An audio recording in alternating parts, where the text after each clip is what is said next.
Bien, je crois que j'avais pris une prise de vue, mais ça a mal marché. Je me suis emberlicoté dans les touches. Bon, bien, donc voilà, je repars à zéro. Nous sommes le 4 août, comme la nuit, la fameuse nuit du 4 août, n'est-ce pas? Vous vous souvenez tous de vos cours d'histoire. Qu'est-ce qui s'est passé dans la nuit du 4 août? Il y a eu de certains mouvements et des gens qui étaient mécontents. Bref, toujours est-il que là, j'ai pas de révolte ici, c'est le calme magnifique. Il fait un temps extraordinaire.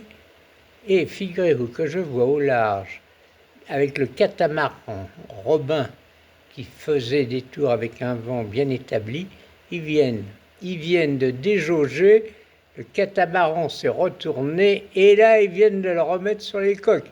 Voilà, là ça devait souffler fort, tout le monde est tombé à l'eau et là ils viennent de le redresser, ils vont reprendre leur truc. Ils vont avoir passé un chouette après-midi, ils vont être contents comme tout. Très bien. Voilà, le reste de la famille, il y en a qui doivent être sur la plage, je sais pas, il n'y a personne.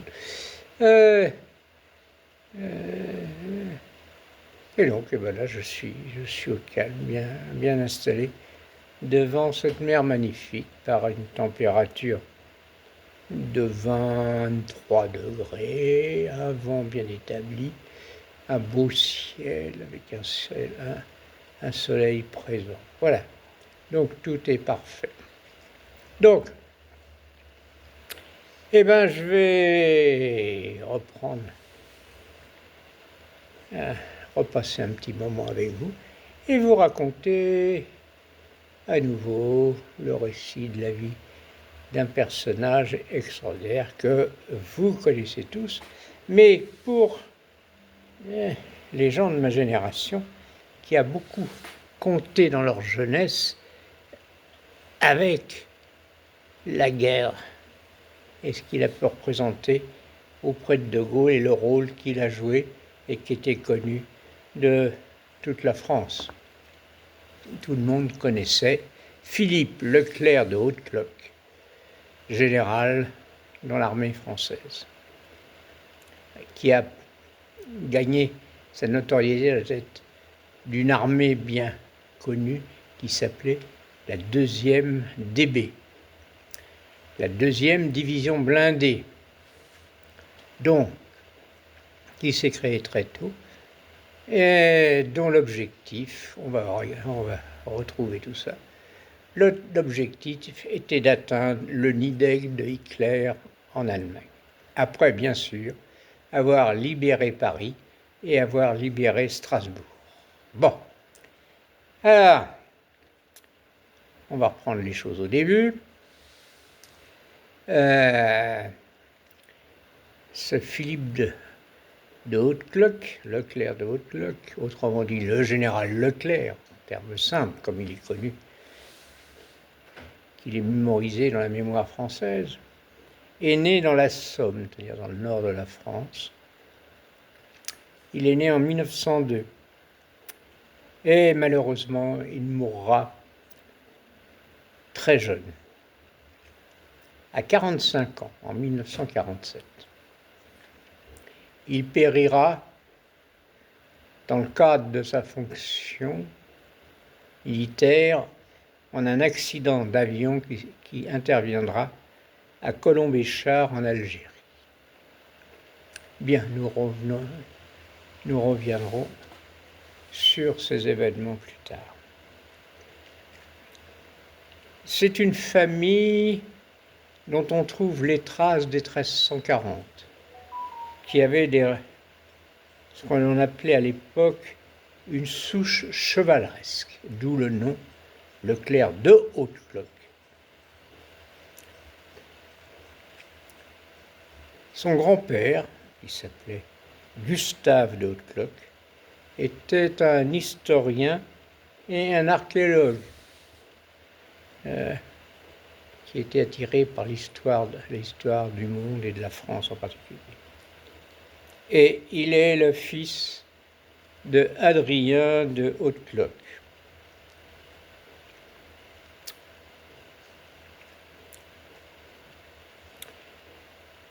Donc Philippe Leclerc a 6 frères et sœurs qui iront dans différentes spécialités. Il y en a qui seront des sœurs, abbés, hommes politiques, écrivains. Bon, c'est très varié. Donc, le jeune Philippe fait ses études primaires, ses études secondaires, et il réussit le concours de Saint-Cyr. Et il sort 4e de Saint-Cyr en 1924. À sa sortie de Saint-Cyr, il poursuit ses études militaires et il réussit le concours de l'école de cavalerie de Saumur. Enfin, cavalerie à l'époque, c'est surtout les chars. Et à l'issue de cette formation à Saumur, il sort major de promotion.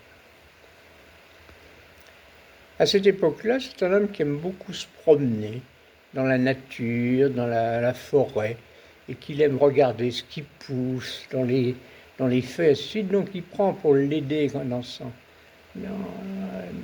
ses déambulations au sein de la forêt, il prend toujours avec une canne pour soulever les feuilles, pour voir ce qu'il y a en dessous, des champignons. Qu'est-ce qui se passe là-dessous, ça l'intéresse vivement. Donc il prendra l'habitude de toujours avoir avec lui une canne. On croira qu'il a des difficultés pour marcher, mais pas du tout. C'est simplement pour lui permettre de visiter avec intérêt et curiosité les forêts où il se promène. Alors, après avoir fait Saumur, il rentre de 1932 à 1938, c'est-à-dire pendant 6 ans, il sera instructeur à l'école militaire de Paris.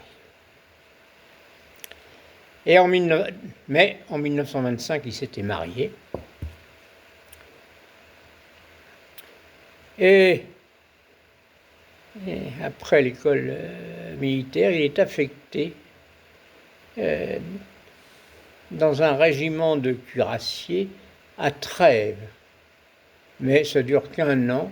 Et l'année suivante, on l'envoie au Maroc à la tête d'un régiment du 8e Space. Donc il fait connaissance avec les armées du nord de l'Algérie et du Maroc. Donc sa mission, c'est d'assurer la pacification de ces territoires dans cette guerre du Rif vis-à-vis des troupes locales. Et en 1929, il est nommé commandant d'un 3e régiment d'infanterie, le régiment Goum, qui emploie des soldats marocains, entre autres. Alors, en 1934, il est promu capitaine, et on lui attribue la Légion d'honneur. Et là, il décide de retourner à l'école, il passe le concours, il réussit, il intègre l'école de guerre. Et il sort en 1939, il sort major de sa promotion. Ses opinions politiques sont à droite, et il adhère sur le fond et la forme à l'Action française, sans toutefois devenir adhérent de cette organisation politique de l'époque. Donc en mai 1940, Il est chef d'état-major de la 4e division d'infanterie. Et il fait mouvement face aux armées allemandes vers la Belgique au nord de la France. Mais le 28 mai, la France capitule.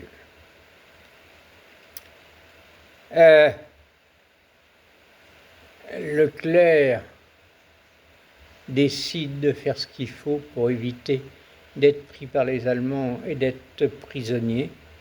Donc il veut s'échapper et il pose ses habits militaires, il s'habille comme monsieur tout le monde et avec un vélo, il descend vers le sud de la France. Mais au cours de sa fuite et avant de passer la ligne de démarcation, il est arrêté, interrogé par les membres de l'armée française sous la coupe des Allemands qui l'interrogent sur son rôle, qui il est. Alors il ment, il invente des histoires, tant et si bien que il ne l'arrête pas pour l'envoyer prisonnier en Allemagne, mais il le relâche. Donc, il reprend son périple et il s'engage dans la résistance pour reprendre le combat. Mais là,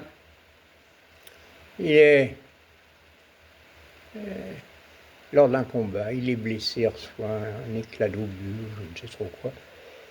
Toujours est-il qu'il est hospitalisé et qu'il craint fort d'être reconnu et d'être refait prisonnier. Aussi,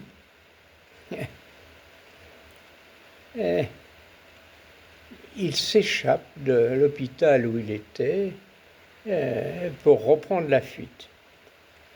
Et il décide, avec sa famille, de partir sur la route de l'Exode pour partir pour Perpignan, pour mettre sa famille à l'abri. Une fois qu'il est à Perpignan, sous une fausse identité d'ailleurs, il obtient un visa pour se rendre en Espagne, notamment à Madrid. Et puis, une fois qu'il a été à Madrid et sa famille en lieu sûr, il file vers Lisbonne et de Lisbonne, il trouve le moyen de rejoindre avec l'armée anglaise Londres le 24 juillet 1940.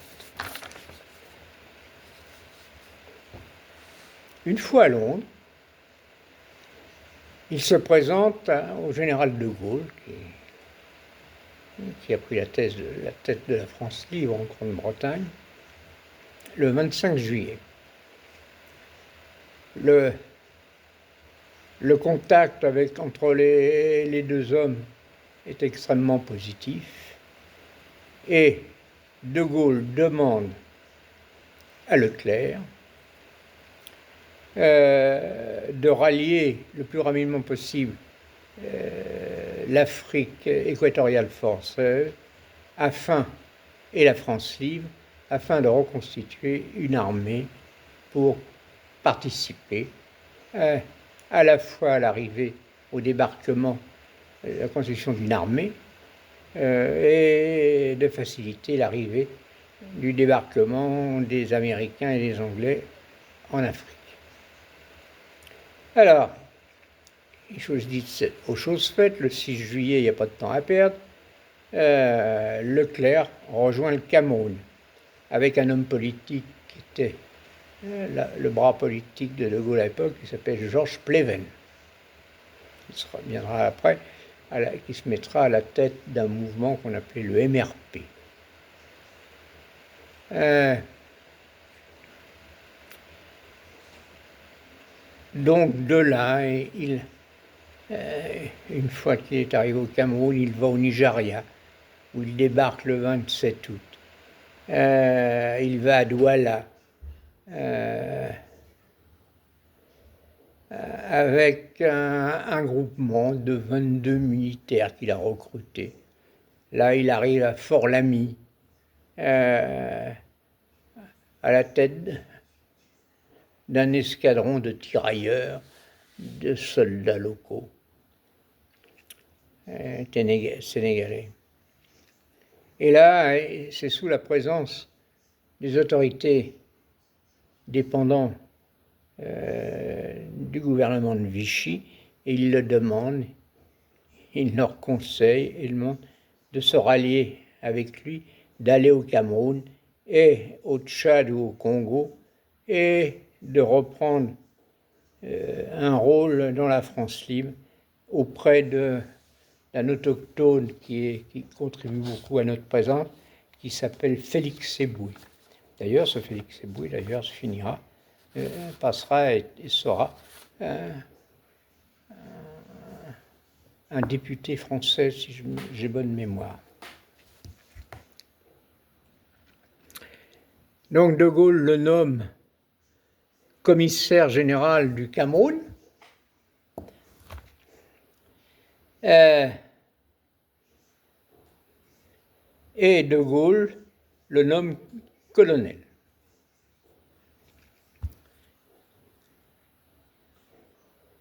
Ainsi qu'il est nommé également commandant militaire dans la région du Tchad. Et dans ses troupes, Leclerc, un adjoint qui est le général Massu, qui est un paraudeur fini, et qui est, le dit Massu est constamment sur le terrain, et il prend l'oasis de Koufra. Et à Koufra, Leclerc, avec ses hommes, prennent l'engagement de, ensemble, relier Strasbourg afin de déposer sur la cathédrale le drapeau français après avoir libéré Paris. Suite au rôle et au dire du général Leclerc, enfin qui n'est pas encore un général, le gouvernement de Vichy le déchoit de sa nationalité française et la cour martiale le condamne à la peine de mort. Donc, en 1942, à la tête de la troupe d'Afrique qu'il a constituée de la France libre, il gagne Tripoli. Et en 1942, après le débarquement des Américains en Afrique du Nord, il part avec ses troupes en Libye et rejoint les troupes qu'il avait regroupées au Maroc, et il rebaptise son régiment la 2e DV, 2e division blindée, qu'il organise suivant les méthodes préconisées par l'armée américaine, sachant qu'il était amené à avoir des actions en commun avec les troupes américaines. Le 10 avril 1944, donc il va quitter l'Afrique du Nord, et la 2e DB, compte tenu des projets américains, rejoint l'Angleterre. Et là, il s'installe et va rejoindre la 3e armée américaine du général Patton.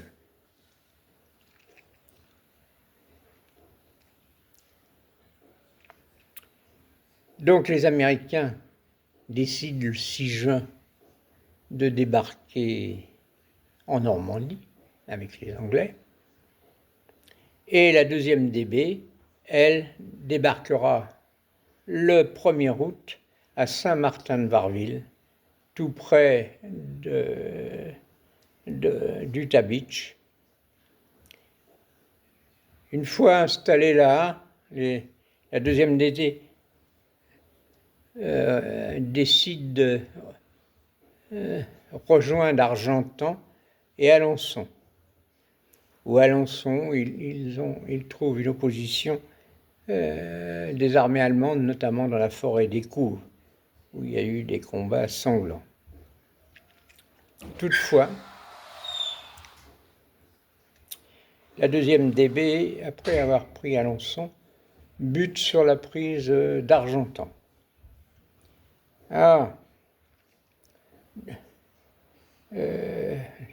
De Gaulle décide et confie aux troupes américaines de prendre Argentan et donne l'ordre à Leclerc de laisser la Normandie et de foncer sur Paris. Le 23 août, De Gaulle et Leclerc se rencontrent. Et conjointement, ils décident de se concentrer et de foncer sur Paris afin qu'ils y arrivent avant les Américains. Le 25 août, Leclerc donc rentre dans Paris après des combats avec les troupes allemandes qui étaient présentes là et avec l'appui de la résistance, et il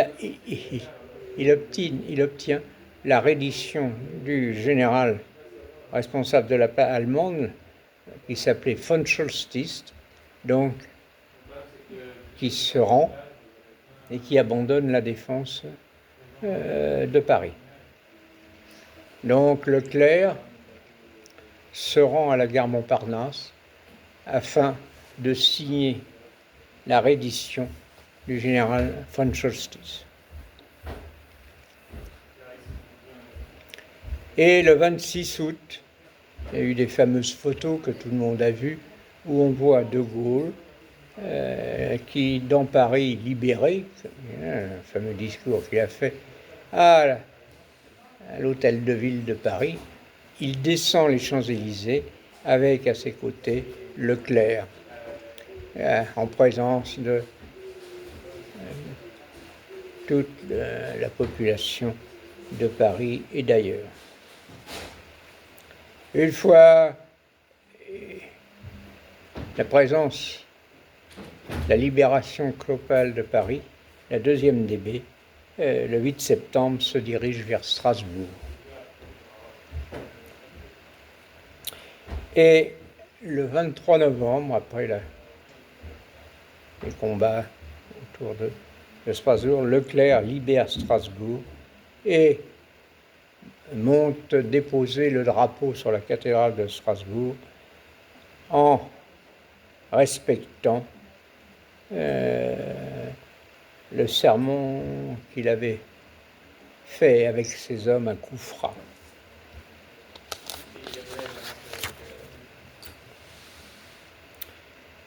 Alors que la 2e DB, par contre, une fois qu'ils ont pris Strasbourg et l'Alsace,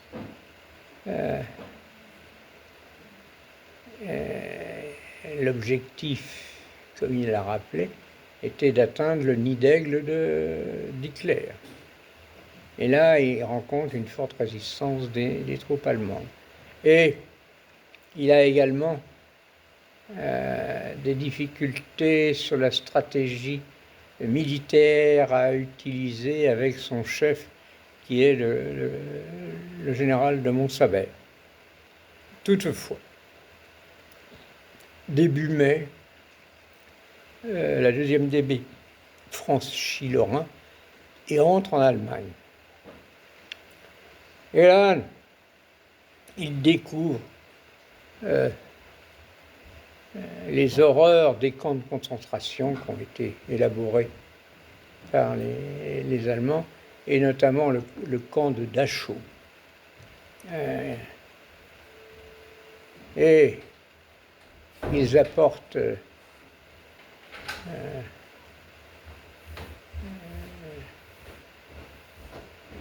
secours aux pauvres gens qui le retrouvent là, qui sont à deux doigts de mourir. Et le 5 mai, la boucle est bouclée, Leclerc s'empare du nid d'aigle d'Hitler.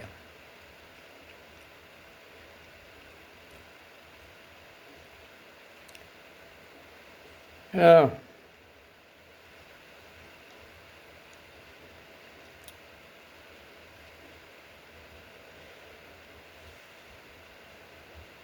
le 22 juin, donc après ce succès foudroyant, Leclerc rejoint le corps expéditionnaire français qui est basé au Moyen-Orient. Et là, il arrive à obtenir, par des négociations, à ce que le Japon renonce à sa présence au Vietnam, et afin d'éviter un conflit armé avec le Japon. Donc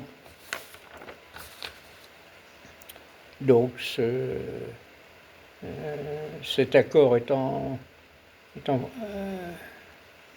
signé, le 5 octobre, Leclerc débarque en Indochine. C'est un endroit très morcelé avec différents peuples qui vivent là. C'est une société, c'est quelque chose d'assez compliqué. Alors, il reprend en main un Cambodge avec l'appui de celui qui est à la tête de ce pays, qui est Norodom Sihanouk. Par contre, au sein du Vietnam, c'est plus complexe. Alors, il y a à la fois la Cochinchine, il y a le Hanam, le Tonkin, tout ça qui est plus ou moins sous l'emprise encore du communisme et du Viet Minh. Mais en mars 1946, c'est-à-dire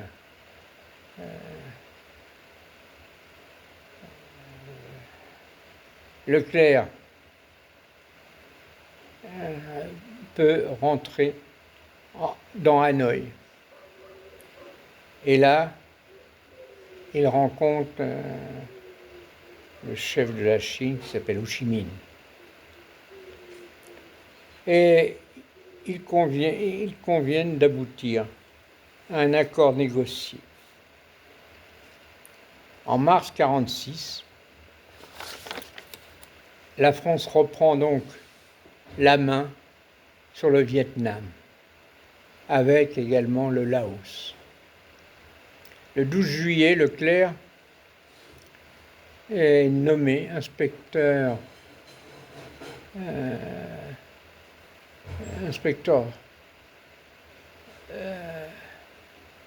des Français, des troupes françaises en Algérie, et il est nommé par De Gaulle général.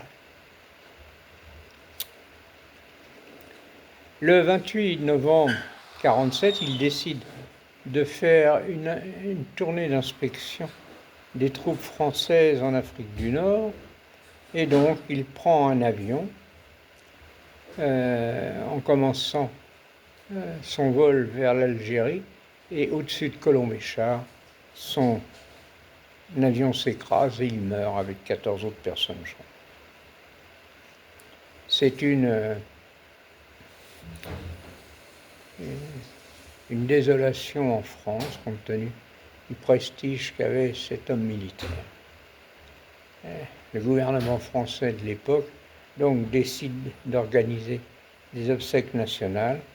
Sa dépouille est transférée d'Afrique du Nord à Toulon en avion, à bord d'un croiseur de l'armée. la Marine nationale. Et donc, on organise les obsèques à Notre-Dame.